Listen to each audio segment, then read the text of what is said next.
আচ্ছা, এটা হলো একটা ওয়ার্ডপ্রেসের ড্যাশবোর্ড বলে এটাকে।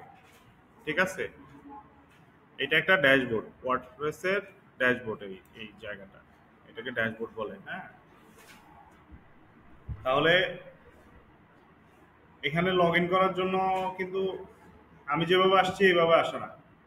সবাই লিখবে www. তাদের নামটা লিখবে, তারপর .com লিখবে, তারপর লিখবে হলো যে স্ল্যাশ দিয়ে WP স্পেস বা হচ্ছে মাঝখানে একটা হাইফেন থাকে, এরপরে অ্যাডমিন লেখা। ঠিক আছে, কিন্তু আমি ডিরেক্ট আমার যে অ্যাকাউন্ট আছে, হোস্টিং এর যে অ্যাকাউন্ট, ওখান থেকে সরাসরি ঢোকার কারণে, মানে হচ্ছে যে পেন্থিয়নের যে আমার অ্যাকাউন্ট, ওইটার মাধ্যমে আসার কারণে সরাসরি আমাকে নিয়ে আসছে।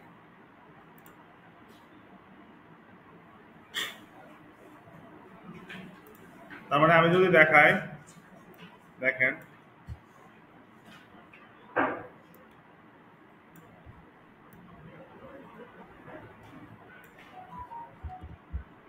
আপনি যখন ওয়ার্ডপ্রেসের ড্যাশবোর্ডে ঢুকতে হবে, তাহলে আপনাকে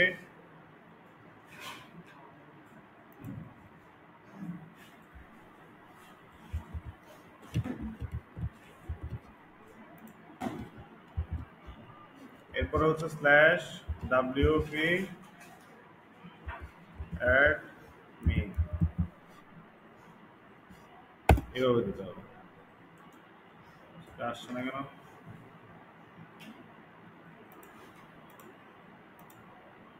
এটা যে কোনো কারণে আসতেছে না এখন। যেহেতু রিকভার করছি, দেখি আমরা ভিতরে গিয়ে দেখি কি অবস্থা।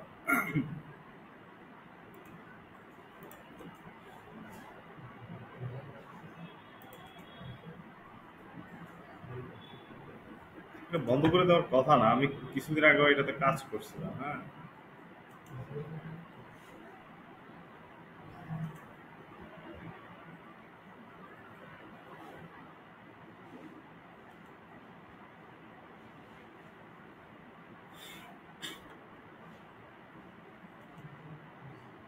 আচ্ছা, ওকে ওকে, তাহলে হচ্ছে আমরা কি করব,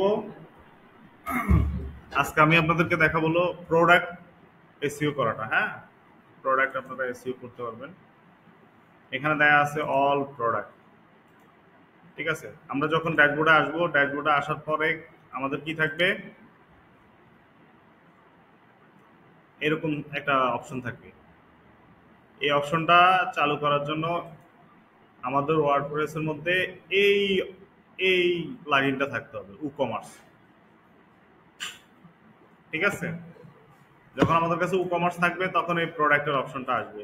প্রোডাক্ট যখন আসবে, আমরা নিউ প্রোডাক্টের মধ্যে ক্লিক করব।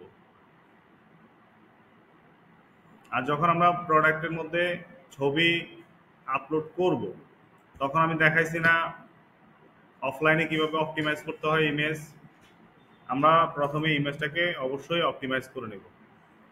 ওকে, তাহলে হচ্ছে আমরা এই এটার জন্য একটা টাইটেল নিয়ে আসতে হবে। হ্যাঁ, আমরা আরেকটা সাইট থেকে একটা টাইটেল নিয়ে আসতেছি, একটা সাইট থেকে একটা টাইটেল নিয়ে আসতেছি। মনে করেন যে আমাদের প্রোডাক্টের নাম হচ্ছে এইটা। আপনাদের যে প্রোডাক্ট, সেই প্রোডাক্টের নাম যেটা থাকবে আপনারা ওইটা দিবেন। আমি আপাতত এই নামটা দিয়ে দিচ্ছি। তাহলে প্রথমে আমাদেরকে কি করতে হবে, প্রোডাক্টের একটা নাম দিয়ে দিতে হবে। ঠিক আছে, নাম দিয়ে দেওয়ার পরে কি করলাম, এখানে একটা ডেসক্রিপশন দিতে হবে। যদি এখান থেকে ডেসক্রিপশনটা নিয়ে আসি,